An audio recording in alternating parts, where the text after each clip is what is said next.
Wabarakatuh. Waalaikumsalam Selamat warahmatullahi wabarakatuh. salam sejahtera untuk kita semua. Salam Om Swastiastu, Namo Buddhaya, Salam Kebajikan. Pertama-tama, tentu saya mengajak kepada kita semua untuk senantiasa memanjatkan puji dan syukur kehadirat Tuhan yang Maha Besar, Allah Subhanahu wa Ta'ala, atas limpah nikmat dan karunia kita semua masih diberikan kesehatan dan kesempatan untuk hadir bersama di kegiatan Ngobrol Kamis edisi ke-30 di tanggal 26 Februari tahun 2026.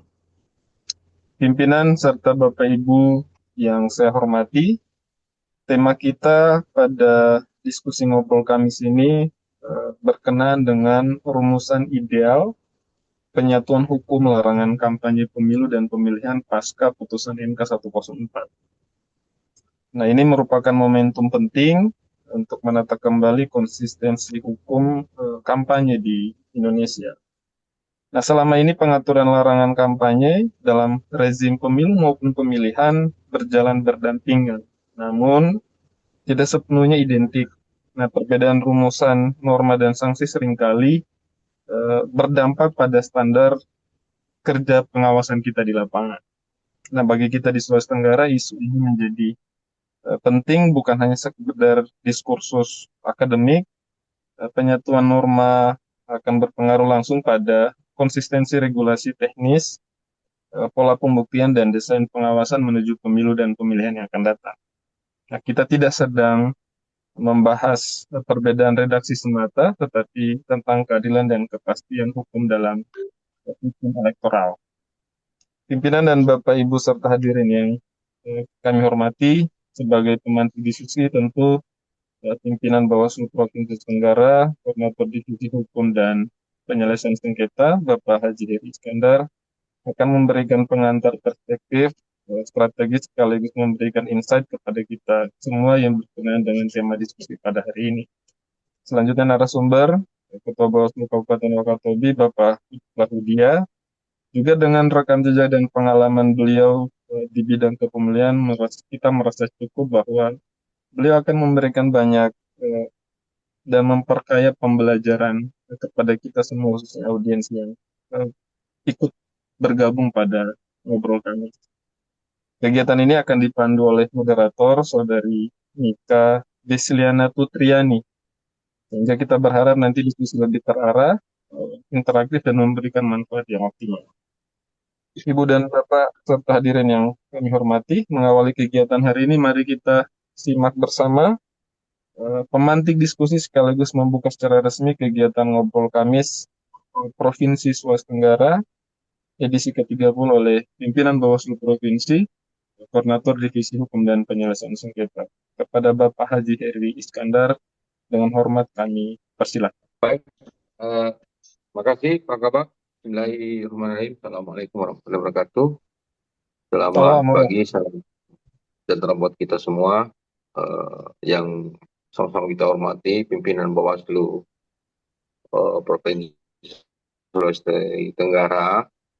Hadir bersama kita di pagi hari ini ada Pak Indra eh, di layar masih sementara Pak Indra ya. Rekan-rekan pimpinan yang lain Siap, mungkin Pak masih Haji. membersamai eh, apa masih membersamai pimpinan Bawaslu RI yang mungkin sementara di Bandara Awalio menuju pulang kembali di apa di Jakarta. Ada Pak Herin Malonda selaku Korbit SDMO, tapi kedatangan beliau bertindak sebagai hmm, majelis eh, PKPP. Yang saya hormat pula Pak Kabak Rusdi yang eh, membersamai kita hari ini. Boleh kemarin sudah izin karena eh, beliau lagi apa membersamai orang tua beliau yang lagi berobat. Kita doakan sama-sama. Kalau orang tua Ibu Olip ini, khusus kita warga Kendari, bukan apa itu orang tua kita bersama. Jadi memang sangat-sangat pantas buat kita doakan karena kita tahu bersama beliau pernah memimpin Kota Kendari eh, apa, selama 10 tahun, dan kurang lebih fondasi pembangunan Kota Kendari itu eh, ditanamkan oleh beliau ini. Jadi marilah kita sama-sama mendoakan kesehatan beliau, Bapak Pasul Sukmasi Abu Nawas, semoga diberi kesehatan dan dimudahkan ibadahnya, diangkat segala penyakitnya, sehingga dapat melalui Ramadan ini dengan baik pula. Serta yang saya hormati pula eh, rekan-rekan Bawaslu Kabupaten Kota,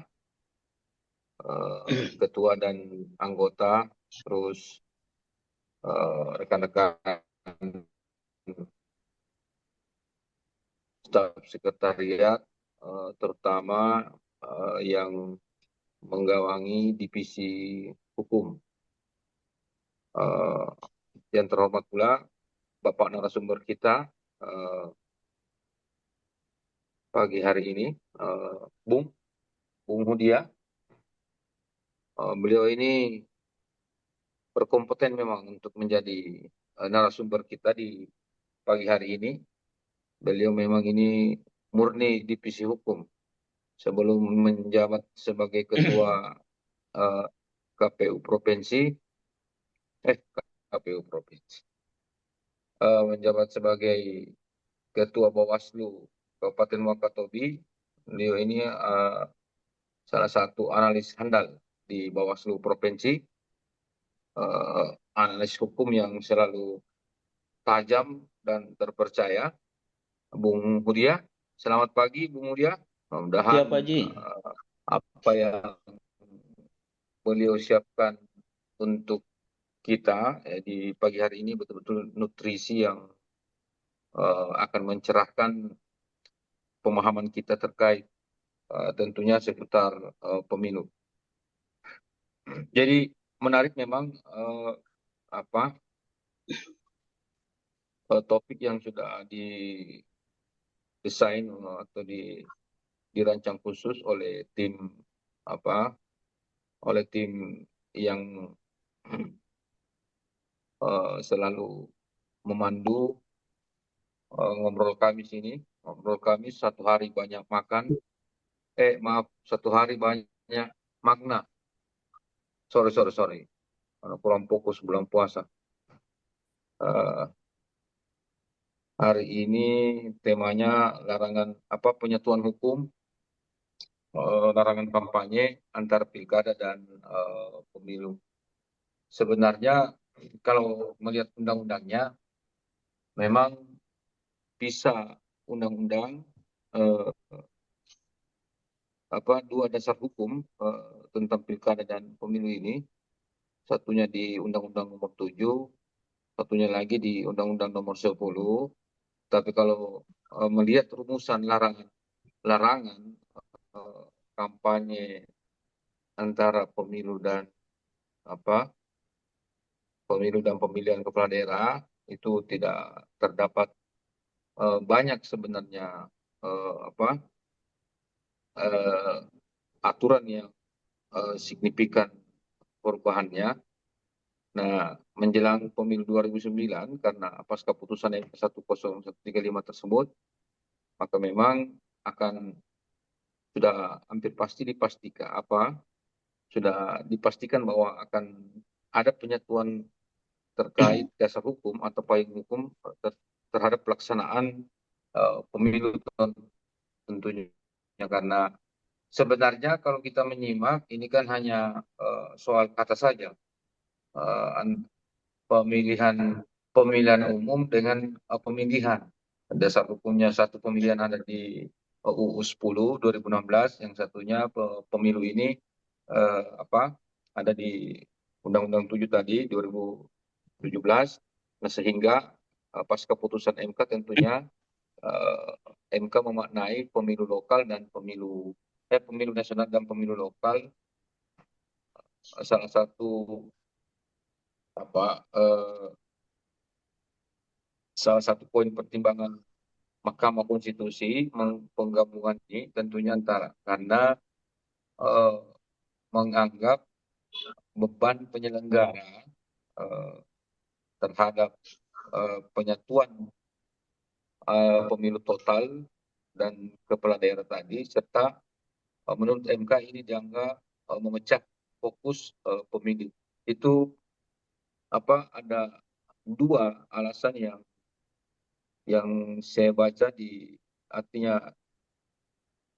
di putusan 135 tadi yang menjadi dasar kenapa pemilu ini harus disatukan. Artinya antara pemilu nasional dan pemilu lokal. Tapi hari ini diskusinya memang dipersempit, eh, bukan dipersempit, kita fokus pada eh, soal larangan kampanyenya. Ini biar biar terarah saja, tidak tidak ngalor ngidul. Kalau kita membahas eh, tahapannya secara umum, mulai dari awal apa hingga akhir, memang waktunya tidak cukup untuk kita laksanakan eh, diskusi ini. Maka eh, poin pentingnya kita fokus pada eh, soal larangan kampanye saja. Saya saya berharap hari ini mungkin lahir ide-ide cemerlang dari kita semua, karena tentunya eh, kita adalah orang-orang yang eh, bergelut di pemilu 2024 ini, dan kita adalah pelaku sejarah yang mengantarkan perubahan eh, perubahan pemilu ini atau penyatuan pemilu tersebut, dan mudah-mudahan eh, kita juga masih menjadi pelaku sejarah. Artinya di pelaksanaan pemilu nanti, eh, pemilu nasional dan pemilu lokal yang dimaksud pasca putusan MK tadi, kita masih berada pada jajaran penyelenggara, sama-sama bahwa tahapannya kemungkinan besar akan bergulir di 2000 antara 2027. Eh, Kalau tahapan itu bergulir di tahun 2027, mudah-mudahan kita masih menjadi pelaku sejarah di awal-awal pelaksanaan antara pemilu nasional dan pemilu lokal, dan tidak menjadi penyelenggara pun eh, ke depan. Tetapi melalui diskusi kita hari ini, harapan kita tentu ada eh, ada hal-hal yang sudah kita lahirkan bersama dalam melalui satu forum diskusi, tentunya terkhusus pada segmen larangan kampanye. Saya tidak meragukan kalau soal berbicara larangan kampanye, dari segi norma dan regulasi yang ada, dengan pengalaman yang kita sudah lewati melalui pelaksanaan pemilu dan pilkada kemarin, tentunya apa sumbangsi pemikiran kita semua diharapkan mampu melahirkan ide-ide cemerlang atau poin-poin atau pokok pemikiran, tentunya yang bisa menjadi sumbangsi buat daerah dan negara ini. Apalagi hari ini kita apa eh, ditemani narasumber kita, tentunya narasumber ini sekali lagi narasumber yang sangat berkompeten, beliau waktu saya sama-sama dengan saya di Bawaslu Provinsi, saya membaca beberapa analisa beliau. Memang tajam dan terpercaya. Mudah-mudahan setelah jadi ketua Bawaslu di Wakatobi sana, analisa hukumnya masih tajam, tidak tumpul karena terlalu banyak tugas yang dia pikirkan. Hari ini menjadi kesempatan untuk kita menyimak lagi bagaimana pokok-pokok pemikiran dan analisa hukum. Kalau saya panggil beliau beliau ini karena sepuh ini beliau ini di Bawaslu, di keluarga besar Bawaslu Sulawesi Tenggara. Mungkin itu sebagai pemantik mengantar diskusi kita di pagi hari ini, eh, walaupun di tengah-tengah apa kita menjalankan ibadah puasa tidak mengurangi semangat kita, tidak mengurangi apa dedikasi kita kepada tugas-tugas bangsa dan negara ini, tentunya karena kita apa di diganjar oleh negara eh, dengan pemberian insentif kepada kita semua sehingga ada tanggung jawab tersebut untuk kita laksanakan.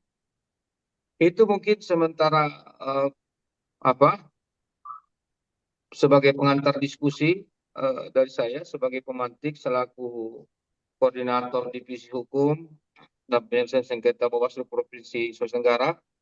Satu pesan saya kepada kita semua, ingat bulan ini bulan suci Ramadan, sebentar jam 12 pasca pasca lohor jangan ada yang minum ya, sampai ada yang hilang atau ada yang maksudnya karena terlalu asik diskusi, dia pusing mungkin apa dia tersesat di warung coto. Sekali lagi saya kembalikan, saya mengingatkan semua, terutama saya dan rekan-rekan, kembali ke jalan yang benar. Ini bulan suci, jangan ada yang makan setelah lohor nanti, ya, kecuali yang non muslim. Kalau paling terserah terserah dia lah. Dia mau makan di mana itu urusan dia. Eh, itu mungkin sekali lagi sebagai pengantar dan pemantik dari saya cukupkan sementara saya kembalikan kepada moderator. Terima kasih. Assalamualaikum warahmatullahi wabarakatuh. Waalaikumsalam warahmatullahi wabarakatuh. Terima kasih Pak Kordif, eh, Bapak Ibu serta hadirin yang kami hormati. Demikianlah sesi pembukaan ngobrol Kamis. Kita berharap kita semua masih stay tune di Zoom ini, jangan ada yang bergeser kemana-mana. Selanjutnya, saya persilakan ke Saudari Mika Desliana Tutriani untuk memandu sesi presentasi narasumber dan sesi diskusi dan tanya jawab. Kepada Mbak Mika, adiknya Bang Valen, saya persilahkan. Terima kasih Pak. Uh, Bismillahirrahmanirrahim. Assalamualaikum warahmatullahi wabarakatuh. Selamat pagi dan salam sejahtera Waalaikumsalam untuk warahmatullahi kita wabarakatuh. semua. Yang terhormat pimpinan dan anggota Bawaslu Provinsi Sultra yang sempat hadir bersama kita melalui Zoom meeting, Bapak Iwan Rompo dan Bapak Indra Eka Putra, serta ada Pak Haji Heri Iskandar dan juga sebagai pematik diskusi kita hari ini. Yang kami hormati Pak Kabak Penanganan Pelanggaran yaitu Pak Rusdi Ashar. Yang kami hormati narasumber yang telah hadir bersama kita yaitu Bapak Lahudia serta Bapak Ibu rekan-rekan yang mengikuti melalui Zoom meeting pada hari ini yaitu pimpinan Bawaslu Kabupaten Kota se-Provinsi Sultra, Kasekorsek Bawaslu Kabupaten se-Provinsi Sultra serta staf provinsi dan kabupaten. Alhamdulillahirrabbilalamin, puji dan syukur kita panjatkan kehadirat Allah Subhanahu wa taala karena atas rahmat dan karunia-Nya pada bulan yang penuh berkah ini kita masih diberikan kesehatan dan kesempatan untuk mengikuti kegiatan Bawaslu Ngobrol Kamis. Selawat serta salam semoga senantiasa tercurah kepada Nabi Muhammad SAW. Perkenalkan, saya Mika Deslina Tutriani, saya staf Bawaslu Kabupaten Wakatobi yang pada kesempatan hari ini akan memandu jalannya kegiatan ini. Semoga diskusi kita hari ini menjadi bagian dari ikhtiar profesional sekaligus bernilai ibadah di bulan suci Ramadan ini. Sebelum memulai acara, izinkan saya menyampaikan beberapa ketentuan teknis, yaitu yang pertama, mohon peserta untuk tetap mute mikrofon selama pemaparan berlangsung. Yang kedua, pertanyaan dapat disampaikan melalui fitur raise hand atau kolom chat. Selanjutnya, kegiatan ini direkam untuk dokumentasi internal. Terima kasih atas perhatian dan kerjasamanya. Adapun tema diskusi kita pada hari ini adalah rumusan ideal penyatuan hukum larangan kampanye pemilu dan pemilihan pasca keputusan MK nomor 104 garing PUU strip 23 garing 2025. Semoga tema ini dapat memperkuat komitmen kita dalam menjalankan tugas pengawasan secara profesional, berintegritas, dan penuh tanggung jawab. Baik, selanjutnya kita memasuki sesi pemaparan materi. Kami persilakan kepada Bapak Lahudia untuk menyampaikan materinya. Kepada Bapak kami persilakan. Baik, terima kasih Ibu Moderator. Yang terhormat Ketua dan anggota Bawaslu Provinsi Sulawesi Tenggara yang sempat hadir, ada Bapak Haji Heri Iskandar, ada Bapak Indra Eka Putra, yang saya hormati Kepala Bagian di Bawaslu Provinsi Sulawesi Tenggara, ada Bapak Rusdi Asar, yang saya hormati teman-teman ketua, anggota, kasubag di semua Bawaslu Kabupaten Kota di Sulawesi Tenggara, yang saya hormati pula semua peserta Zoom yang sempat hadir pada acara ngobrol Kamis kita pada edisi ke-30 hari ini. Assalamualaikum warahmatullahi wabarakatuh. Pertama-tama, marilah kita memanjatkan puji dan syukur kehadirat Allah Subhanahu wa Ta'ala, karena pada hari ini masih kita diberi kesempatan berkumpul dalam rangka mengikuti kegiatan ngobrol Kamis kita, kegiatan rutin setiap hari Kamis yang selenggarakan oleh Bawaslu Provinsi Sulawesi Tenggara. Salawat dan salam kita aturkan kepada junjungan kita Nabi Muhammad SAW. Allahumma salli ala Sayyidina Muhammad. Yang kedua, saya ingin mengucapkan terima kasih atas kepercayaan, atas kepercayaan diberikan oleh pimpinan Bawaslu Provinsi Sulawesi Tenggara kepada saya untuk memberikan materi ini, sekaligus menyampaikan permohonan maaf bila dalam penyampaian materi ini masih banyak hal-hal atau kekurangan-kekurangan dalam materi yang saya susun, mengingat keterbatasan juga dari pengetahuan dan kemampuan saya. Materi ini saya susun sangat sederhana, tetapi mudah-mudahan paling tidak dapat memberikan informasi atau menambah pengetahuan yang kita miliki berkaitan dengan pemilu dan pilkada ini, perkembangan pemilu dan pilkada.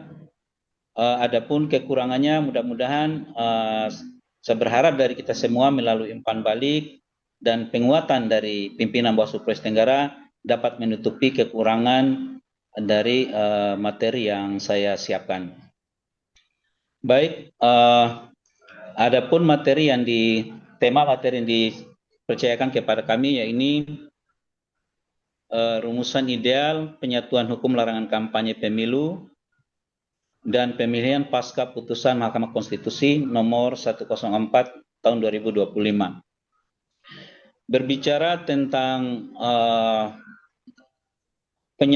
rumusan ideal tentang penyatuan hukum larangan kampanye pasca putusan MK 104 ini, paling tidak ada beberapa hal yang menurut saya perlu kita lihat.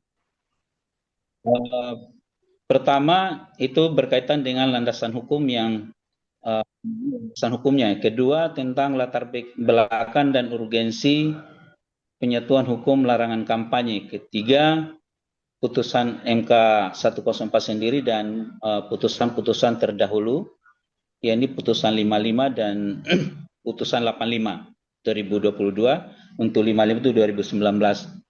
Kemudian yang ketiga adalah intisari dan implikasi serta dampak pada penegakan hukum putusan MK 104.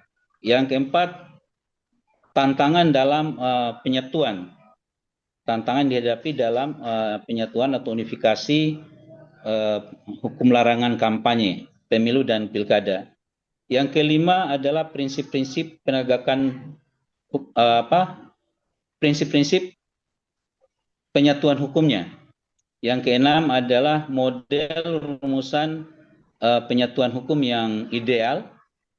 Kemudian yang ketujuh, kerangka hukum yang diusulkan. Yang kedelapan, timeline implementasi. Yang kesembilan, manfaat penyatuan atau unifikasi.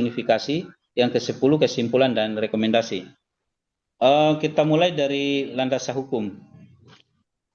Landasan hukum berkaitan dengan penyatuan hukum larangan kampanye dikaitkan dengan putusan MK 104.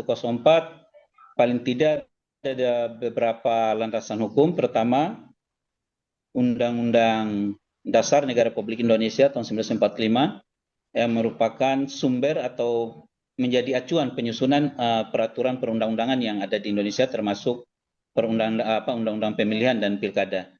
Yang berikutnya adalah Undang-Undang 1 tahun 2015 dan perubahannya, kemudian Undang-Undang 7 tahun 2015 tentang pemilihan umum, kemudian ada putusan Mahkamah Konstitusi nomor 55 tahun 2019, kemudian ada putusan Mahkamah Konstitusi nomor 85 tahun 2022, serta putusan MK 104 itu sendiri. Kemudian kemudian latar belakang dan urgensi penyatuan hukum. Latar belakang penyatuan ini dilatar belakangi oleh pertama problematika dualisme regulasi kampanye yang diatur di di Undang-Undang Pemilu dan Pilkada. Dapat kita lihat pertama dari definisi untuk di definisi kampanye juga, kalau kita melihat ada perbedaan sedikit. Itu kalau di pemilu ditambahkan dengan citra diri, sementara di pilkada itu tidak ada, hanya menyangkut penyampaian visi misi dan program.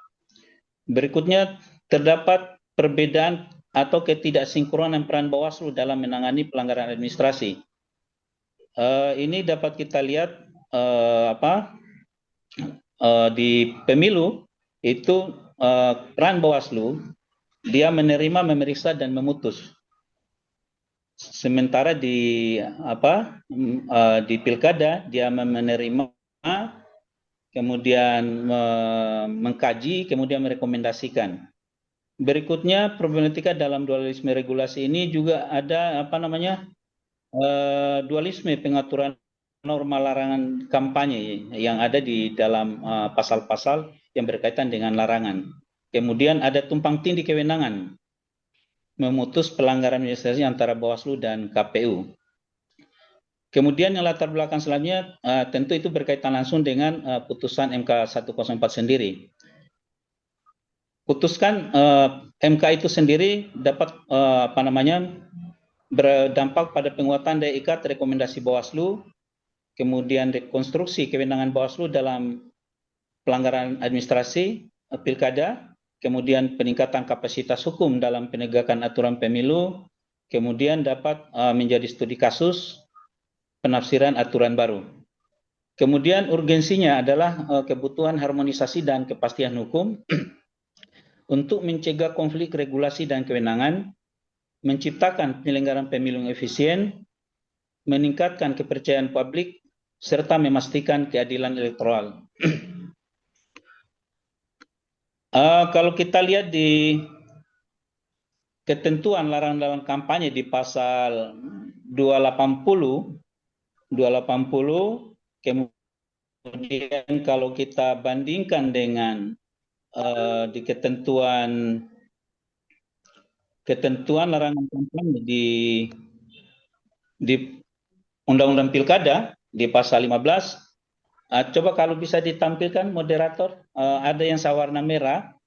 Yang sawarna merah itu adalah diatur di ketentuan Undang-Undang Pemilihan, namun tidak diatur di Undang-Undang Pemilu.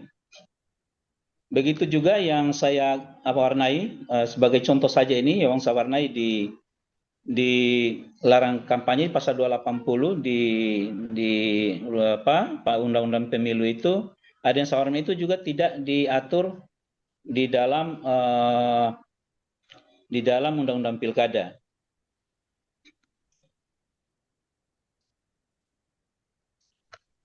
Berikutnya, tantangan hukum yang terfragmentasi. Fragmentasi hukum saat ini menciptakan kebingungan bagi pemangku kepentingan pemilu. Banyak regulasi yang tumpang tindih mengakibatkan ketidakpastian hukum dan risiko sengketa yang tinggi dalam penegakan larangan kampanye. Berikutnya adalah isu yang melatar belakangi permohonan uji materi ke Mahkamah Konstitusi. Di dalam PPTSA ini ada 3 yang saya cantumkan ini, kebetulan juga saya ambil dari ikhtisar putusan MK 104. Paling tidak yang pertama, ada pengaturan norma yang berkenaan dengan pelanggaran administrasi pilkada yang diatur di dalam Undang-Undang 1/2015 dan penanganan pelanggaran administrasi pemilu sebagaimana diatur dalam Undang-Undang Nomor 7 Tahun 2017 tentang pemilu. Terdapat perbedaan atau ketidaksinkronan peran Bawaslu dalam menangani pelanggaran administrasi pemilu dengan pelanggaran administrasi pilkada, yakni dalam menangani pelanggaran administrasi pemilu, Bawaslu diberikan kewenangan untuk memutus pelanggaran administrasi pemilu sebagaimana dimaksud dalam pasal 60 sampai pasal 65 Undang-Undang 7 Tahun 2017. Sementara itu, dalam menangani pelanggaran administrasi pilkada, Bawaslu hanya sebatas memberikan rekomendasi atas hasil kajiannya yang kemudian akan diperiksa dan diputus oleh KPU. Ini dapat kita lihat di pasal 139 ayat 1, ayat 2, ayat 3 dan pasal 140. Berkenaan dengan pengaturan tersebut, tentu kewenangan Bawaslu menjadi lebih pasti. Kalau kita melihat di situ, kewenangan Bawaslu menjadi lebih pasti pada pengaturan di Undang-Undang Pemilu, karena itu dia putusannya bersifat mengikat KPU dan KPU wajib menindaklanjuti. Sementara di Undang-Undang Pilkada, kewenangan Bawaslu sangat bergantung kepada yang dilakukan oleh KPU, sebab KPU memiliki kewenangan untuk memeriksa dan memutus rekomendasi yang dibuat oleh Bawaslu. Kemudian ketiga adalah putusan MK nomor 55 dan putusan MK nomor 85 tahun 2022 yang pada pokoknya tidak lagi terdapat perbedaan antara rezim pemilu dan rezim pilkada, sehingga secara konstitusional semua norma dalam pasal 22 dalam Undang-Undang Dasar Negara Republik Indonesia tahun 1945 harus diberlakukan sama dalam penyelenggaraan pemilu, anggota legislatif, presiden, wakil presiden, dan pemilihan kepala daerah. Berikutnya, dalam PPT ini juga saya mencoba menampilkan putusan yang berkenaan dengan putusan 104, yakni putusan 55 tahun 2019 yang diucapkan dalam sidang pleno terbuka pada tanggal 26 Februari 2022 dan putusan Mahkamah Konstitusi nomor 85 tahun 2022 yang diucapkan pada sidang pleno terbuka untuk umum pada tanggal 25 September tahun 2022 yang pokoknya menegaskan kembali bahwa tidak lagi terdapat perbedaan antara rezim pemilu dan rezim pilkada, sehingga dengan tidak adanya perbedaan rezim pemilu dan rezim pilkada ini, maka semua ketentuan yang berkaitan dengan upaya mewujudkan pemilu yang berintegritas harus dibuat secara seragam agar semua masalah yang memiliki karakteristik yang sama diselesaikan dengan prosedur yang sama pula. Berikutnya, Pertimbangan MK dalam putusan putusan nomor 104 tahun 2025 yang saya tampilkan di sini ada 3. Ini yang saya ambil juga dari ikhtisar putusan. Pertama, frasa membuat keputusan. Frasa membuat rekomendasi atas hasil kajian. Dalam pasal 139 ayat 1 Undang-Undang 1 2015, kata rekomendasi dalam pasal 139 ayat 2 dan ayat 3 Undang-Undang 1 2015 frasa memeriksa dan memutus dan frasa memeriksa dan memutus dalam pasal 104 ayat 1 Undang-Undang 1 2015 bertentangan dengan Undang-Undang Dasar tahun 1945 dan tidak memiliki kekuatan hukum mengikat sepanjang tidak dimanai frasa membuat memutus kata rekomendasi dalam pasal 139 ayat 2 dan ayat 3 menjadi putusan. Dan frasa memeriksa dan memutus dalam pasal 140 ayat 1 menjadi menindaklanjuti. Pertimbangan yang kedua dalam putusan MK 104 adalah dengan memposisikan pemilu dan pada rezim yang sama, maka pelanggaran administrasi pilkada yang ditangani oleh Bawaslu harus memiliki kekuatan hukum yang mengikat yang sama dengan pelanggaran administrasi pemilu yang ditangani oleh Bawaslu, dan KPU wajib menindaklanjuti hasil pengawasan dilakukan oleh Bawaslu sehingga tidak perlu dikaji ulang oleh KPU provinsi dan KPU kabupaten kota atau sebutan lainnya. Yang ketiga, demi menjaga keselarasan wewenang guna mewujudkan asas pemilu dalam pasal 22E ayat 1 Undang-Undang Dasar tahun 1945 serta jaminan perlindungan dan kepastian hukum dalam pasal 28D ayat 1 Undang-Undang Dasar tahun 1945 dalam penanganan pelanggaran administrasi pilkada, maka kata rekomendasi dalam norma pasal 139 ayat 1 sampai dengan ayat 3 Undang-Undang 1 2018 harus dimanai menjadi putusan. Frasa memeriksa dan memutus pada pasal 140 ayat 1 Undang-Undang 1 tahun 2000 pun harus dimanai menjadi menindaklanjuti putusan. Kemudian intisari dan implikasi putusan MK 104. Ada 3. Putusan MK 104 ini menetapkan batasan yang jelas mengenai larangan kampanye, kemudian memberikan kepastian hukum dan implikasi langsung terhadap regulasi yang ada, kemudian memperkuat integritas pemilu di Indonesia.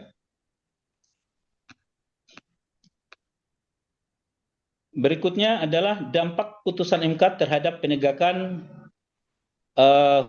hukum pemilu dan pilkada, atau kemudian nanti yang kita kenal dalam pemilu lokal, pemilu nasional, pemilu lokal.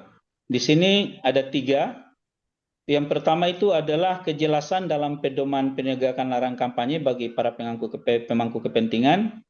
Yang ketiga adalah penguatan interpretasi hukum yang mendorong integritas demokrasi, kemudian peningkatan konsistensi di berbagai yurisdiksi atau kewenangan dan peraturan.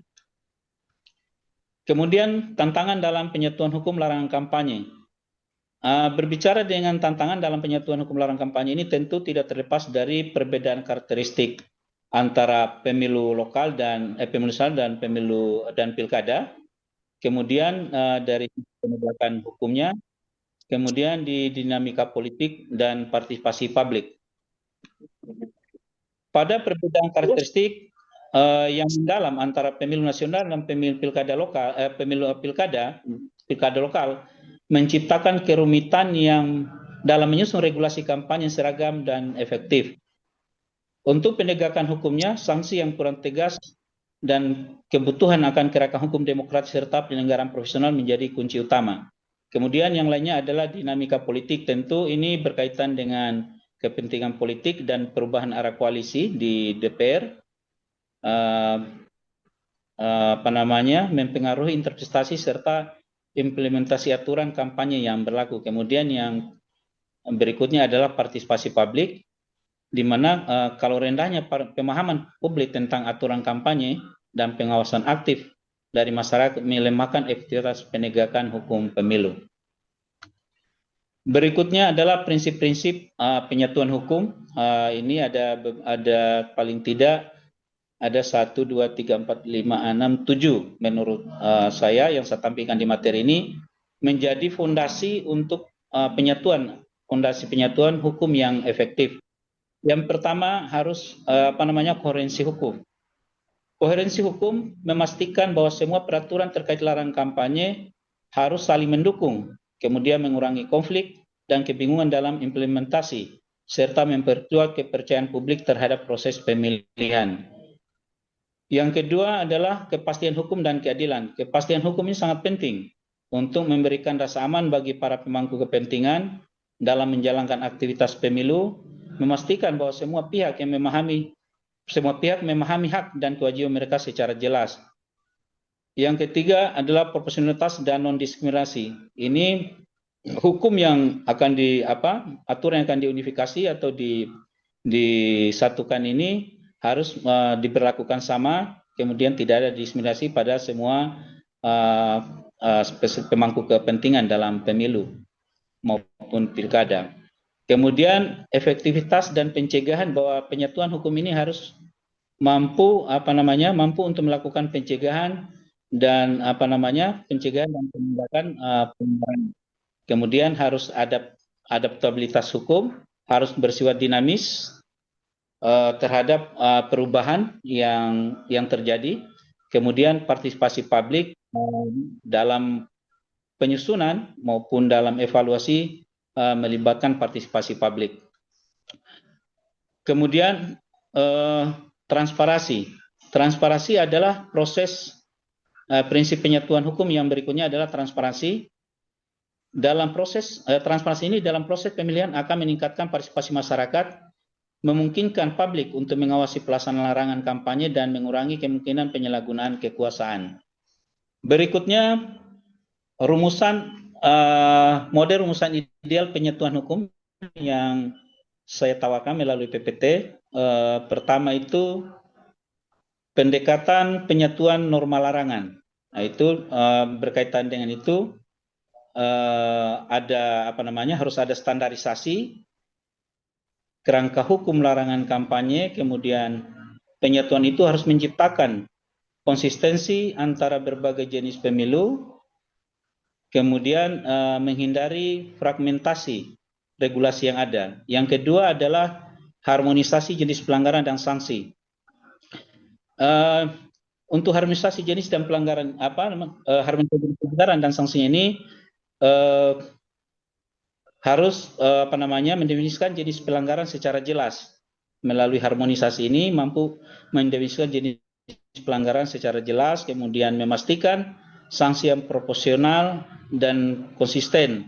Artinya sanksi yang diberikan itu harus setara dengan pelanggaran yang dia perbuat dan itu harus konsisten diberlakukan. Kemudian mencegah ambiguitas dalam penegakan aturan. Yang ketiga adalah peningkatan kewenangan dan koordinasi lembaga.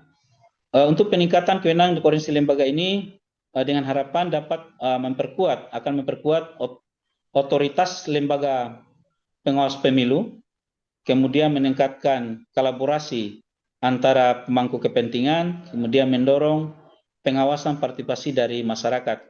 Yang keempat adalah mekanisme penyelesaian penanganan pelanggarannya. Berikutnya kerangka hukum yang diusulkan, bahwa kerangka hukum yang diusulkan ini harus secara terpadu mencakup peraturan yang jelas, definisi larangan kampanye dan mekanisme penyelesaian pelanggaran administrasi untuk mendukung penegakan hukum yang konsisten dalam pemilu dan pemilihan. Berikutnya langkah strategis dan implementasi. Pertama, revisi undang-undang terkait, yaitu undang-undang pemilu dan pilkada.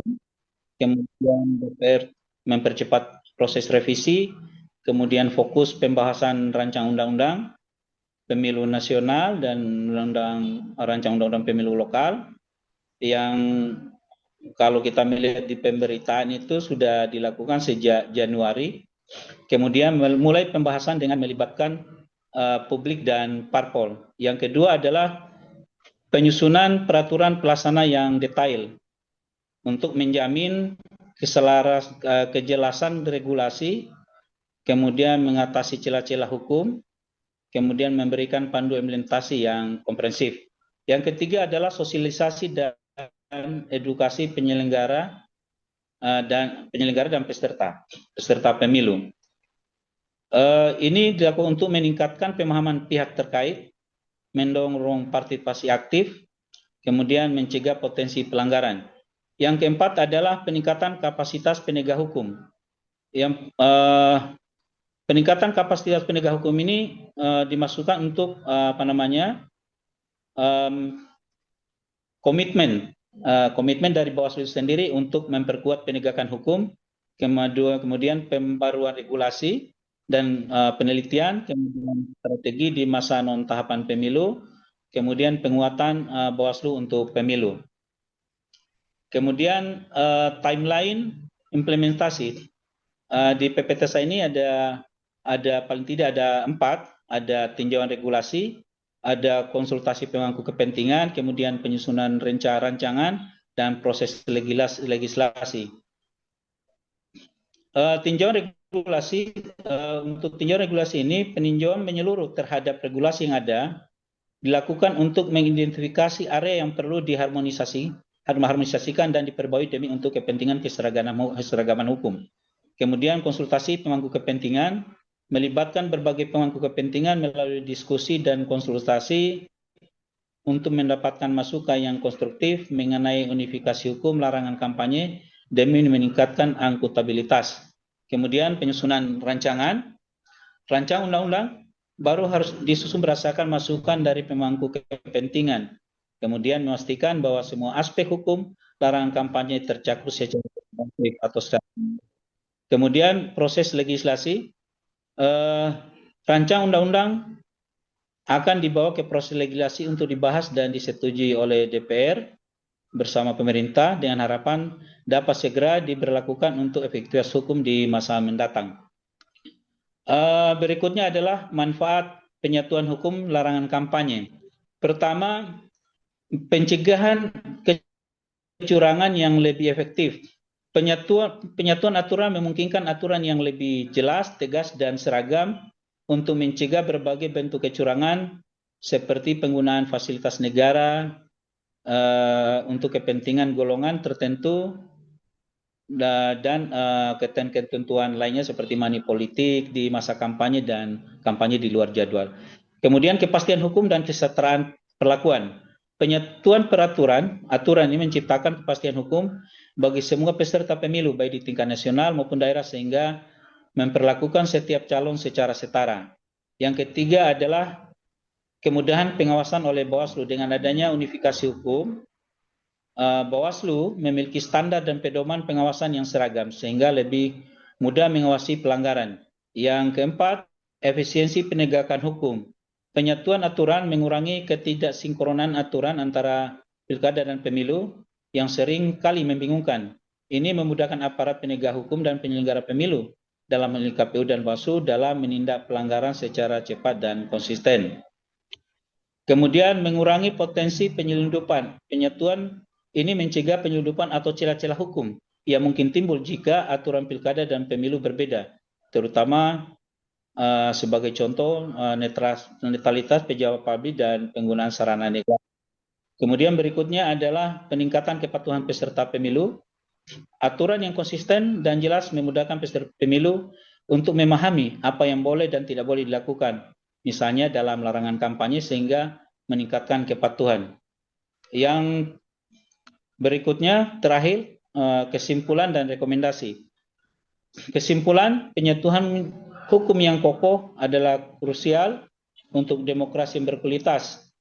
Sinergi berbagai pihak diperlukan untuk perbaikan regulasi yang berkelanjutan, khususnya dalam menindaklanjuti putusan MK 104 tahun 2025. Rekomendasi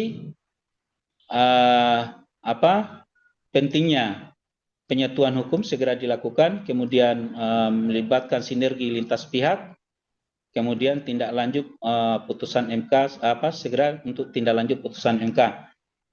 Demikian Bapak Ibu peserta Zoom kita pada hari ini, materi sederhana yang yang saya sampaikan, tentu materi ini seperti saya sampaikan di awal, bahwa ini mengingat keterbatasan saya juga, kekurangan saya tentu ini sangat sederhana dan banyak kekurangan-kekurangan, tapi mudah-mudahan melalui kesempatan kita diskusi dapat menambah atau memperbaiki kekurangan di dalam penyampaian materi yang saya sampaikan.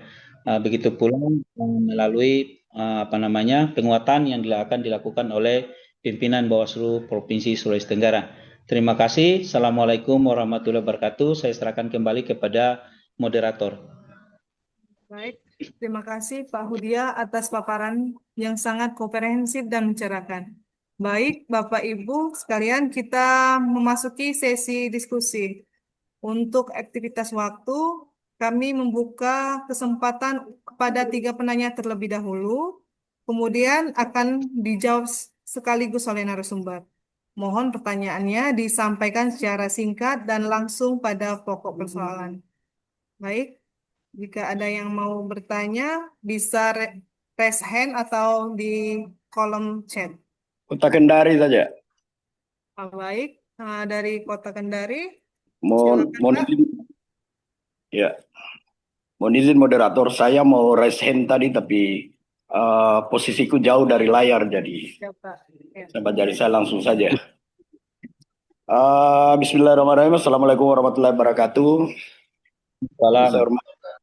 Saya hormati pimpinan Bawaslu Provinsi Sulawesi Tenggara, ada Pak Ketua tadi, ada juga Pak Indra, ada Pak Haji Heri, sekaligus sebagai pemantik diskusi.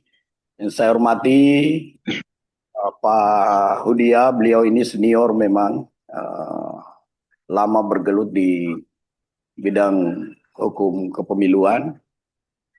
Yang saya hormati kawan-kawan sekalian, ketua dan anggota Bawaslu Kabupaten Kota, Kasekorsa yang sempat bergabung, serta staf yang sempat bergabung.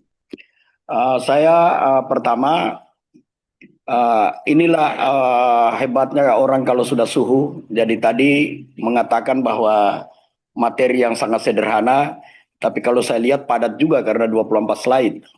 Jadi saya melihatnya bukan lagi sederhana, tapi memang padat. Nah, menarik pembahasan kita memang pada hari ini. Saya melihatnya begini. Mungkin saya awali dengan kalimat Mahkamah Konstitusi sebagai the guardian of konstitusi versus legislatif, dalam hal ini DPR selaku pembuat undang-undang. Kenapa saya katakan demikian? Kalau kita cermati sebenarnya, tadi sudah dijelaskan oleh narasumber. Jika kita runut mulai dari putusan 55 2019, 85 2022, kemudian ada lagi putusan Mahkamah Konstitusi 104, dan terakhir itu adalah putusan Mahkamah Konstitusi, puncaknya itu adalah putusan Mahkamah Konstitusi 135. Begitu besar keinginan Mahkamah Konstitusi kalau kita lihat untuk menyederhanakan pemilu kita. Jadi tidak ada lagi perbedaan rezim antara pilkada dan pemilu, semua kemudian dikumpulkan menjadi satu rezim pemilu sebagaimana dimaksud dalam putusan 135 terakhir. Tapi kan kemudian seperti yang saya sebutkan di awal, sebelum ke 135 itu beberapa item pengujian undang-undang, terutama undang-undang pilkada itu sebenarnya sudah mengarah ke sana. Misalnya soal dulu kalau di Undang-Undang Pilkada itu namanya Panwaslu, kemudian berubah menjadi Bawaslu Kabupaten Kota. Kabupaten Kota itu juga dasarnya putusan Mahkamah Konstitusi. Kemudian siapa lembaga berwenang di sengketa hasil Pilkada? Kalau di pasal 157 kan Undang-Undang 1 2015 itu dikatakan ada Badan Peradilan Khusus yang kemudian melalui putusan 85 itu kemudian katakan itu menjadi kewenangan Mahkamah Konstitusi, samalah dengan pemilu. Kemudian berjalan termasuk 104 terkait dengan putusan administrasi, kalau rezim pilkada itu melahirkan rekomendasi, kemudian itu produknya menjadi putusan. Puncaknya 135, tidak ada lagi penyatuan perbedaan rezim. Jadi disatukan menjadi rezim pemilu, tinggal ada pemilu lokal dan pemilu nasional. Itu bagi Mahkamah Konstitusi. Nah, bagi DPR kemudian, terutama pasca putusan 135 sebagai dapur pembuat undang-undang, justru seakan-akan enggan melaksanakan putusan Mahkamah Konstitusi itu. Ada fraksi-fraksi yang memang lebih dengan nyata menolak, mengatakan bahwa dasar di konstitusi saja itu berbeda di pasal 22E dengan untuk pemilu dan pasal 18, dan pasal 18 mengatakan bahwa kepala daerah dipilih secara demokratis, bukan dipilih secara langsung. Demokratis itu oleh DPR memaknai boleh kemudian langsung oleh rakyat dan boleh juga melalui perwakilan, dalam hal ini DPR. Artinya dari dinamika itu ada keengganan sebenarnya untuk menyatukan itu. Puncaknya kemudian ada lagi isu terkait pilkada dikembalikan ke itu tadi di DPR. Dan terakhir sekali faktual bahwa ketika diumumkan prolegnas prioritas di 2026, bahkan yang mereka bahas untuk masuk dalam prolegnas itu hanya terkait dengan undang-undang pemilu. Pilkada tidak dimasukkan. Mestinya kan kalau konsisten melaksanakan putusan Mahkamah Konstitusi 135, berarti itu harus dibahas bersama-sama. Mungkin ada mekanisme kodifikasi atau seperti apa undang-undangnya, sehingga apa? Kalau kemudian konsisten melaksanakan putusan Mahkamah Konstitusi, rezimnya disatukan dan lain sebagainya, undang-undangnya digabungkan atau dikodifikasi atau apapun metodenya, itu maka melahirkan seperti yang diinginkan tadi. Ada pengaturan terkait larangan kampanye yang setara, yang sama, tidak ada perbedaan antara pemilu, pemilihan kepala daerah dan ini. Jadi larangan kampanyenya sama, tentu juga proses penanganannya juga sama. Itu menjadi relevan dengan putusan-putusan Mahkamah Konstitusi seperti yang diinginkan di dalam putusan 104. Namun demikian, memang yang harus dilihat adalah faktanya, ya entah apa yang terjadi, seakan-akan memang ada keengganan. Jadi ini soal politik hukumnya di DPR. Ada keengganan. Apakah karena kepentingan yang berbeda antara pemilu dan pilkada sehingga enggan itu mau disatukan atau seperti apa? Nah, kalau kita lihat saja undang-undang sebelumnya antara Undang-Undang 1 2017 dan Undang-Undang, kan banyak disparitas memang antara kedua undang-undang itu. Mulai dari pengaturan, ada yang diatur di pilkada, tidak diatur di ini, sampai kepada tingkat hukuman yang berbeda.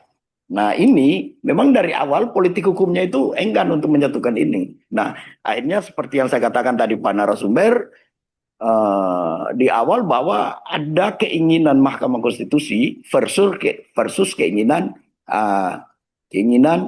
DPR. Nah, pertanyaannya adalah, kira-kira menurut narasumber, konsep idealnya itu yang mana?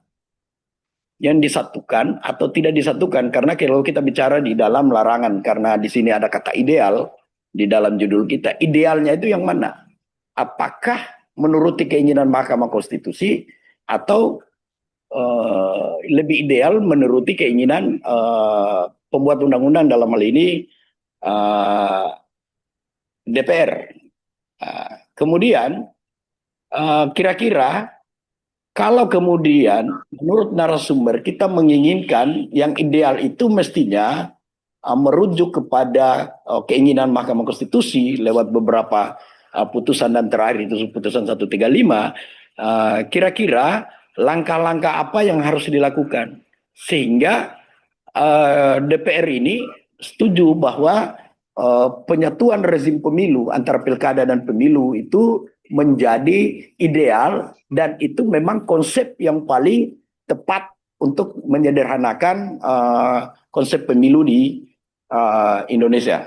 Saya kira itu saja dari saya, lebih dan kurangnya mohon dimaafkan. Assalamualaikum warahmatullahi wabarakatuh. Saya kembalikan ke moderator. Baik, terima kasih. Selanjutnya, nanya kedua, bisa raise hand atau di kolom chat. Apakah ada yang mau bertanya kembali? Jika tidak ada, kita langsung saja eh, narasumber untuk memberikan tanggapan atas pertanyaan yang telah disampaikan. Baik, kepada Pak Lahudia untuk menanggapi apa yang ditanyakan oleh Kota Kendari. Baik, terima kasih Ibu Moderator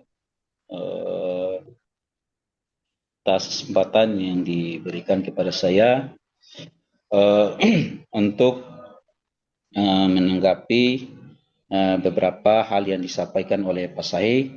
Yang pertama, kalau saya tanggapi itu adalah untuk konsep ideal ini, untuk penyatuan hukumnya ini, apakah kita mengikuti putusan MK ataupun pendapat DPR, karena melalui media kita menyaksikan bahwa memang seolah-olah ada keengganan dari DPR untuk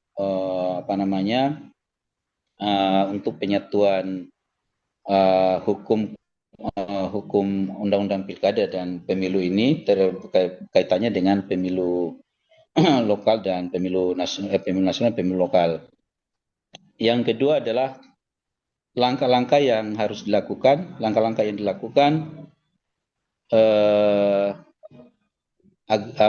supaya DPR ini setuju menjadi ideal, setuju dengan putusan MK menjadi kerangka konsep pemilu yang ideal untuk di Indonesia. Terima kasih Pak Said. Kalau menurut saya bahwa pertama kita melihat dulu bahwa putusan MK ini sifatnya final dan mengikat. Kemudian kalau kita melihat di putusan MK itu memerintahkan kepada pembentuk undang-undangnya dari DPR untuk menindaklanjuti putusan tersebut. Maka karena putusan final dan mengikat ini, tentu DPR harus berupaya untuk menindaklanjuti putusan yang ada di dalam putusan 104. Walaupun sekarang ini kita banyak kita dengar melalui media bahwa sudah ada berbagai masukan-masukan berkaitan dengan putusan 104 ini. Karena kalau kita melihat hampir saya lari dari ini putusan 104. 104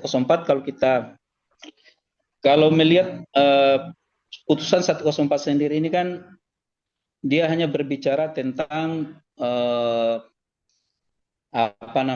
perubahan penguatan tentang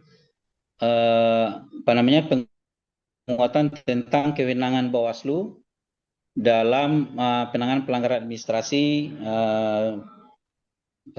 pada pelaksanaan pilkada. Ini kaitannya dengan tema diskusi kita.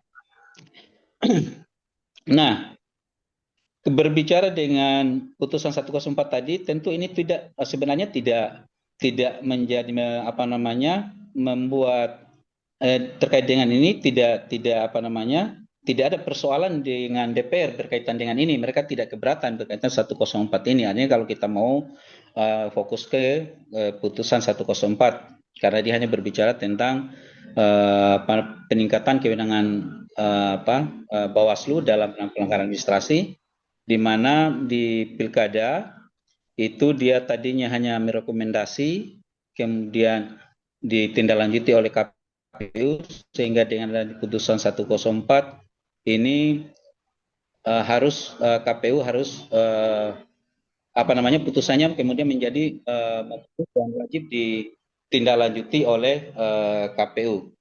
Berikutnya adalah langkah-langkah, ini berarti kalau pertanyaan Pak Sah ini adalah ini kaitannya dengan putusan MK 135, yaitu tentang pemisahan pemilu nasional dan pemilu lokal. Tentu seperti yang berkaitan dengan ini kan ada memang hal-hal yang kemudian belum diatur, ini yang kemudian membuat DPR juga agak kelabakan berkaitan dengan di pemilu lokal.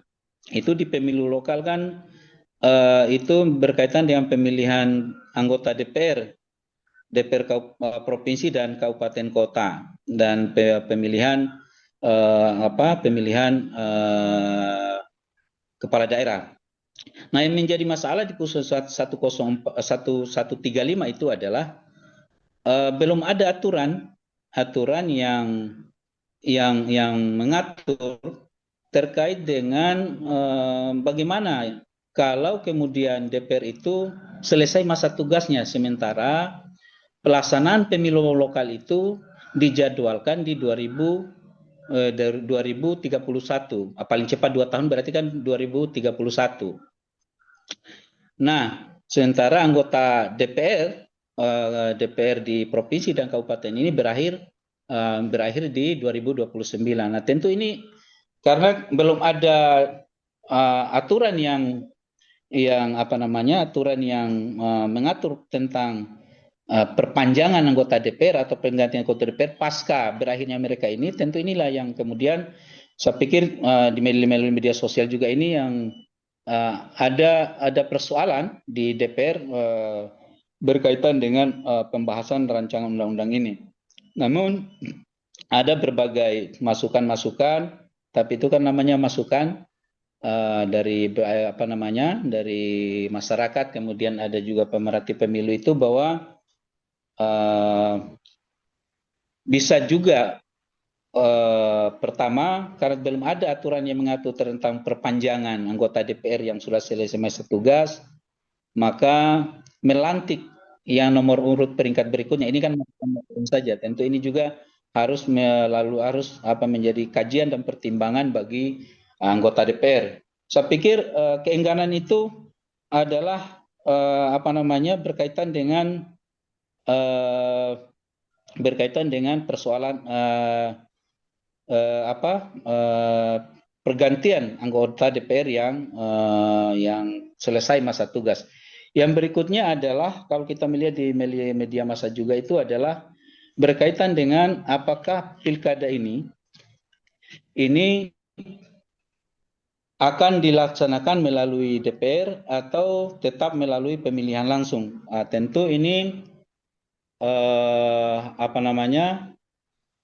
seperti saya sampaikan di dalam PPT saya itu menjadi tantangan, yang salah satu tantangan dalam penyatuan melarang kampanye itu tentu adalah masalah dinamika politik. Tentu karena banyaknya partai, yang ada 8 partai di DPR, tentu punya kepentingan untuk pelaksanaan pemilu ke depan, sehingga banyak hal yang kemudian menimbulkan interpretasi atau mau mengusulkan hal-hal sesuai dengan kepentingan partai politiknya atau dengan koalisi mereka. Ini yang menyebabkan mereka yang ada perbedaan, ada dinamika di situ. Tapi paling tidak tadi dalam PPT saya ada rumusan yang ideal yang saya tawarkan itu untuk penyatuan hukum larangan kampanyenya itu ada pendekatan undang-undang, norma larangannya, kemudian ada harmonisasi jenis pelanggarannya dan sanksinya, kemudian peningkatan kewenangan koordinasi lembaga dan penyelesaian pelanggarannya. Ini tentu mau tidak mau di DPR kan setelah ada putusan MK, mereka harus berupaya untuk melakukan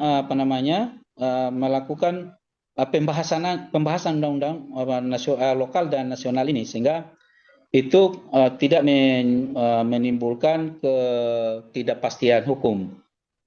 Untuk langkah-langkah tadi itu ya seperti saya sampaikan tadi, langkah-langkah yang harus dilakukan supaya DPR ini setuju, paling tidak itu tadi, artinya pertama putusan sudah ada, kemudian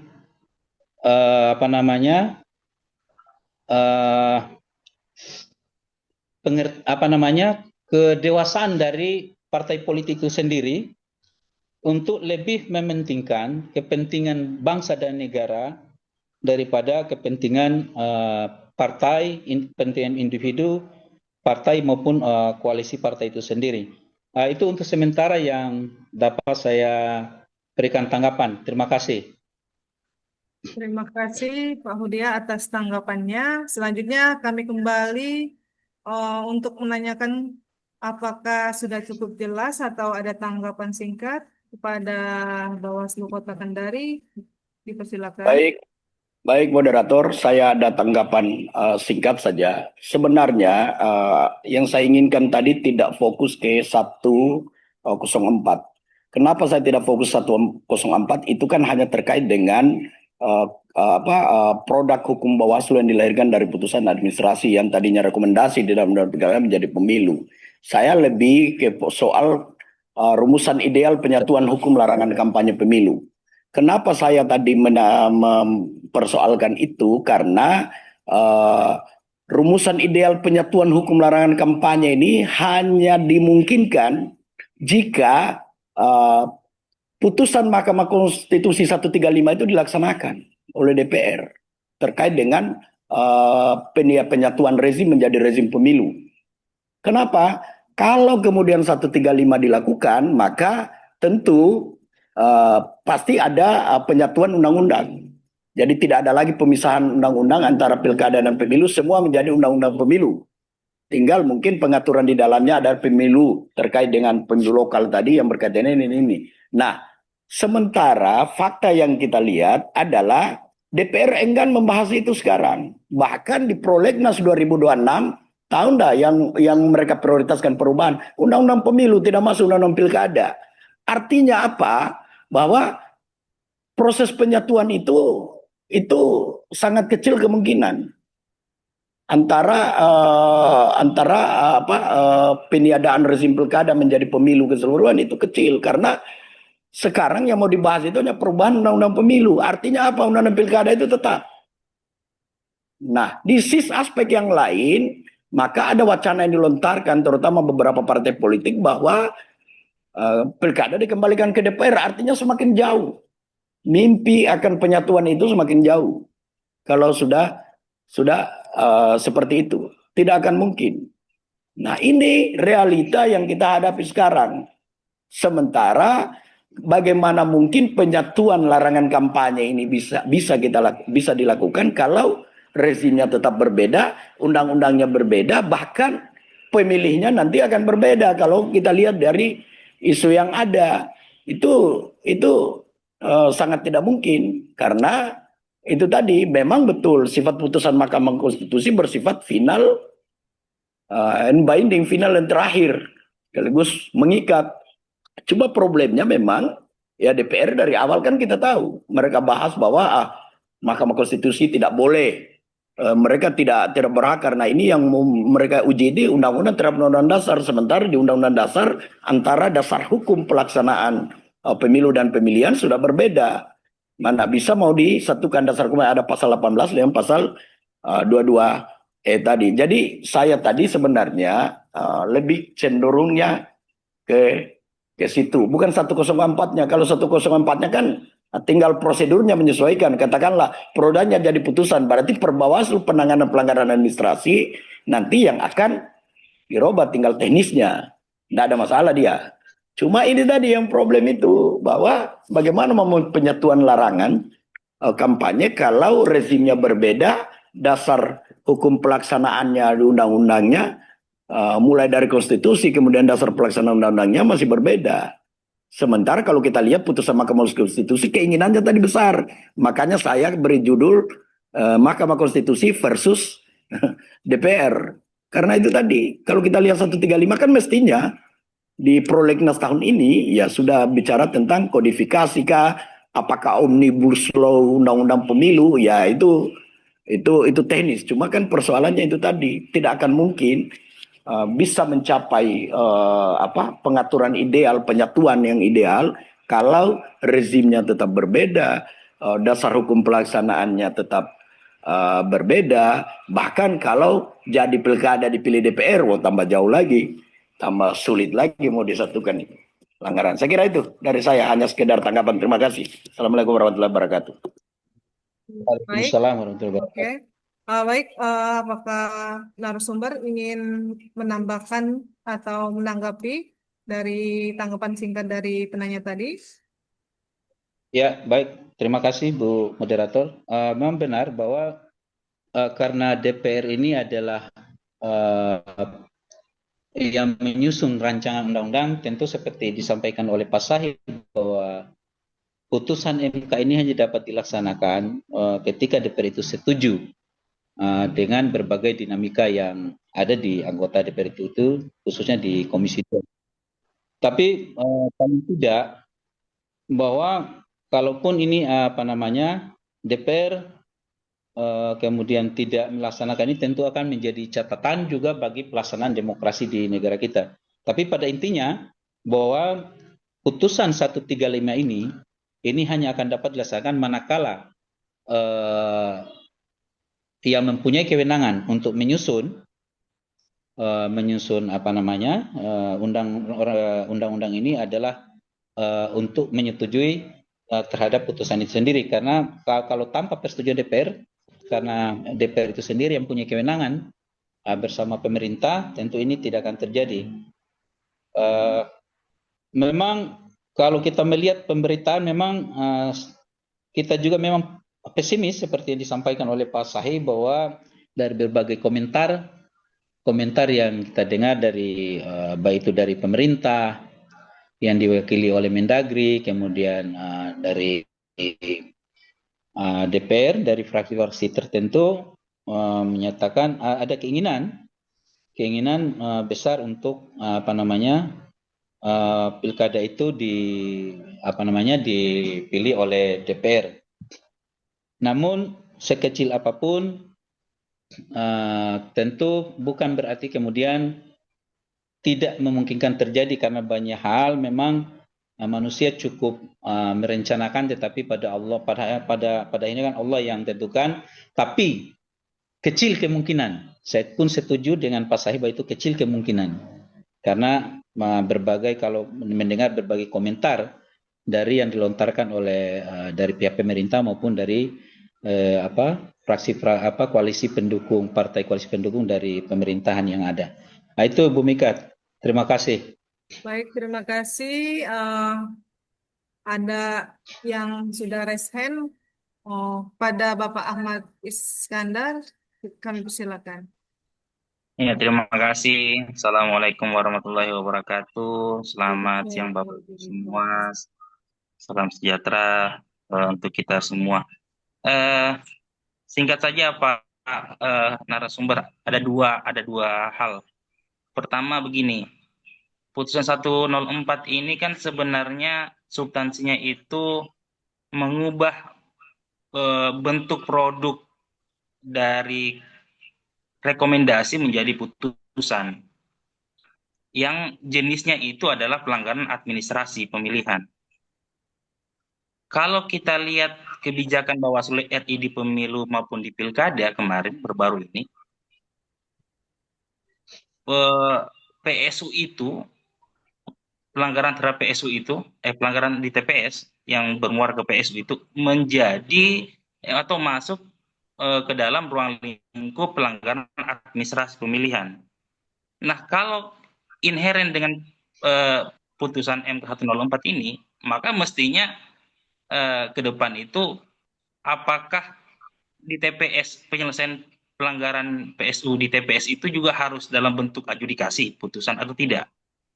Ataukah sebenarnya dalam ratio desidendi di putusan MK 104 ini Bawaslu bisa menarik satu asas hukum yang bisa kemudian diterapkan, bahwa rekomendasi itu bukan hanya soal bentuk produk, tapi juga soal sifat, di mana ketika pun itu bentuknya rekomendasi PSU, sifatnya tetap harus wajib dilakukan. Nah, tanggapan Pak Hudia terhadap hal itu seperti apa? Itu yang pertama, Pak Hudia. Terus yang kedua, menurut Pak Hudia, terkait dengan penyatuan larangan kampanye. Ini kan kalau dilihat objeknya pelanggaran administrasi di kampanye, menurut saya itu tidak terlalu apa namanya, benar-benar bisa menyelesaikan masalah secara substansial. Karena kan paling soal tempat dan lain sebagainya. Nah, dan itu membutuhkan waktu yang lama kalau harus lewat adjudikasi. Nah, kenapa kemudian menurut saya enggak usah kita dalam bentuk putusan, enggak perlu. Tetap rekomendasi tapi sifatnya wajib begitu. Nah, seperti di salah satu di rasio desiden di putusan MK 104. Nah, terhadap hal itu bagaimana juga tanggapan Pak Hudia? Terima kasih. Baik, terima kasih Pak Ahmad. Kami persilakan pada narasumber untuk menanggapi dari pertanyaan tersebut. Baik, terima kasih Bu Moderator. Pertama, saya langsung menanggapi pertanyaan kedua berkaitan dengan pelanggaran kampanye, bahwa tidak usah melalui adjudikasi, melalui pelanggaran administrasi pemilu yang membutuhkan waktu yang lama, tetapi tetap saja bisa melalui pelanggaran melalui pengkajian yang membutuhkan, kalau umpamanya kita mengacu ke penanganannya yang lebih ringkas. Tentu pertama, karena ini berkaitan dengan putusan 104, maka tentu yang pertama saya menyampaikan bahwa harus ada penyatuan supaya tidak menimbulkan kebingungan bagi semua pemangku kepentingan. Kemudian tentu dengan adanya penyatuan ini, karena sudah ada putusan MK 104 yang sifatnya wajib dan mengikat, maka tentu artinya begini, DPR bisa saja mencari alternatif, karena mau disatukan ini. Disatukan terkait dengan penanganan pelanggaran administrasinya, mencari formulasi yang tepat sehingga itu tidak memakan waktu yang berlarut. Artinya memungkinkan untuk rekonstruksi kembali norma-norma pengaturan yang berkaitan dengan penyelesaian pelanggaran administrasi untuk larangan kampanye ini. Saya setuju kalau memang saya kira akan lebih bagus kalau penyelesaiannya juga tidak larut. Kemudian berkaitan dengan yang pertama tadi Pak Kasubag, mohon diulang. Izin Paut. Tadi yang pertama itu kan gini, di putusan MK itu kan yang 104 itu kan mengubah mengubah bentuk produk keputusan menjadi putusan, kan begitu. Yang kita pahami secara umum.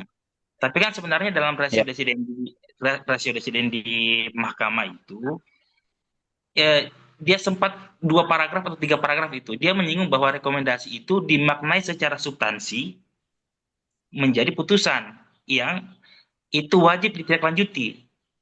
Nah, kalau kita kontekskan misalnya dengan situasi pelanggaran PSU misalnya, pemungutan suara ulang di TPS, itu kan kemarin Bawaslu RI itu kan memasukkan pelanggaran situasi kondisi di PSU di TPS itu masuk menjadi objek pelanggaran administrasi pemilu. Nah, kalau menjadi objek pelanggaran masuk menjadi ruang lingkup pelanggaran administrasi pemilu, berarti penyelesaiannya mau tidak mau melalui adjudikasi. Kan repot di TPS melalui model penyelesaiannya melalui adjudikasi, Paut. Nah, jadi maksudnya apakah menurut Paudia, apakah itu kita perlu pemisahan kategori untuk pelanggaran administrasi di TPS maupun di luar TPS, ataukah kita tidak usah menurut saya apakah tidak perlu kita maknai rekomendasi itu sebagai putusan, bentuk putusan. Cukup kita maknai bahwa rekomendasi itu wajib ditindaklanjuti sebagaimana bentuk putusan secara substansi. Kira-kira begitu, Pak Hud. Ya, baik. Terima kasih, Pak Kasubag. Saya kira apa yang disampaikan oleh Pak Ahmad sangat luar biasa, sangat bagus sekali bahwa tentu dalam berkaitan dengan penanganan pelanggaran administrasi, saya kira apalagi dalam kemudian di masa ada penyatuan, ada pembahasan rancangan undang-undang sekarang ini, tentu seharusnya DPR itu mempertimbangkan, pertama seperti saya sampaikan tadi, harus ada identifikasi di area-area mana yang perlu dilakukan perbaikan-perbaikan untuk dalam rangka pelaksanaan norma itu tidak berlarut-larut, sehingga perlu ada memang pemisahan untuk pengaturan, bukan pemisahan, pengaturan pelanggaran-pelanggaran yang terjadi itu. Menurut saya ini pelanggaran terjadi itu harus dipisah dari sifatnya yang kemudian misalnya sifatnya pelaksanaannya sangat terbatas waktunya dengan yang itu tidak terbatas. Kalau misal kita contohkan umpamanya di TPS itu kan hanya berlangsung selama mulai dari jam 7 sampai jam 1. Nah, sehingga ini tentu harus ada pemikiran yang serius dari untuk memilah tadi ini bahwa untuk yang waktunya sekian maka penanganan pelanggarannya tidak mesti melalui proses adjudikasi. Tetapi pelanggaran administrasi yang sifatnya maksudnya waktunya itu tidak singkat, misalnya di pelanggaran administrasi lainnya yang seperti saya sampaikan tadi itu tidak singkat pelaksanaan waktunya, tentu juga itu bisa mengikuti proses-proses penyelesaian yang sudah ada yang sekarang itu yang melalui proses pemeriksaan. Itu untuk sementara, hanya menurut saya DPR harus mempertimbangkan itu juga waktu pelaksanaannya itu, penyelesaian pelanggaran administrasinya, kalau memang waktunya tidak hanya sangat terbatas seperti untuk di hari H itu di TPS. Kemudian memilah, kemudian memisahkan untuk yang pengaturan waktunya yang kalau dia waktunya agak lama. Saya kira mungkin itu yang tanggapan yang saya mungkin siapa tahu ada pemikiran lain. Saya kira ini sangat bagus untuk juga menyempurnakan, menambahkan apa yang saya sampaikan, karena saya juga tentu punya keterbatasan berkaitan dengan hal ini. Saya kembalikan kepada moderator. Baik, apakah ada tanggapan kembali dari Pak Ahmad? Jika tidak ada, mengingat waktu sudah hampir jam 12. 1 menit. 1 menit. 1 menit. Apakah ada tanggapan kembali, Pak? 1 menit. Jadi izin Pak Udi, saya rasa sebenarnya secara substansi kita satu pemikiran Pak Hud, bahwa memang harus ada penyelarasan sebagai tindak lanjut dari mandat di putusan MK 104 itu, karena kan sebenarnya penyatuan hukum larangan kampanye ini hanya salah satu bagian dari mandat mahkamah, karena kan di ujung putusan kan mahkamah menyatakan bahwa semua hukum larangan yang ada di pilkada itu harus sama dengan hukum larangan di pemilu. Artinya bukan hanya kampanye. Nah, tapi karena konteks pertemuan kita ini adalah kampanye, maka saya tadi coba menyentil sebenarnya, karena penyelesaian pelanggaran di tahapan kampanye dan di luar tahapan kampanye ini kan berbeda konteksnya. Jadi secara substansi saya kira saya sepakat dengan pemikiran Pak Udia. Terima kasih. Terima kasih. Mungkin moderator 1 menit. 1 menit saja izin. Iya. Setengah menit. Iya, boleh. Silakan. Ya, setengah menit. Nah, sebenarnya begini, apa yang diinginkan Pak Ahmad tadi soal apakah tetap rekomendasi tapi wajib, sebenarnya di pasal 139 itu di ayat 2 dari dulu sudah diatur kewajiban KPU. KPU wajib menindaklanjuti rekomendasi. Cuma jadi problem itu adalah ketika bagaimana tata cara menindaklanjutnya diatur lagi di dalam peraturan KPU sehingga KPU mengkaji lagi. Jadi mengkajinya hasilnya ya boleh sama dengan apa hasil kajian Bawaslu dan boleh berbeda dan itu bisa dimaknai sebagai tindak lanjut. Kan problemnya itu. Misalnya Rosni merekomendasikan PSU di Batu Atas. Ternyata KPU kemudian tidak melaksanakan dengan kajiannya sendiri, dengan alasannya sendiri. Nah itu kemudian dimaknai bahwa sudah ditindaklanjuti meskipun tidak melaksanakan sesuai dengan keinginan Bawaslu. Kan problemnya itu sebenarnya. Maka saya sepakat yang pertama adalah memang harus dicari rumusan bagaimana menyelesaikan administrasi. Mungkin bukan hanya sengketa acara cepat, perlu juga administrasi itu dibagi. Ada administrasi, penyelesaian administrasi dengan acara cepat. Misalnya kejadian di TPS dan lain sebagainya diselesaikan di tempat dan diputuskan di tempat. Begitu. Atau yang kedua, yaitu tadi tetap rekomendasi tapi hilangkan itu peraturan KPU yang mengatur tentang itu. Jadi bagaimana cara menindaklanjutinya? Tindak lanjuti sesuai dengan keinginan Bawaslu berdasarkan hasil kajiannya. Saya kira itu. Terima kasih. Assalamualaikum Baik, warahmatullahi wabarakatuh. terima kasih atas laporan, Pak. Mengingat waktu sudah jam 12, kita lanjut. Baik, terima kasih atas diskusi yang sangat konstruktif. Baik, sebagai penutup kegiatan Bawaslu Ngobrol kami hari ini, kita akan mendengarkan arahan sekaligus closing statement dari pimpinan Bawaslu Provinsi. Mungkin dari Bapak Haji Putra kepada Bapak Haji Heri Iskandar, kami persilakan. Baik, terima kasih Bu Moderator. Mohon maaf tadi sedikit dari depan habis terima tamu di bagian akhir diskusi ini tidak sempat saya ikuti dan menyimak.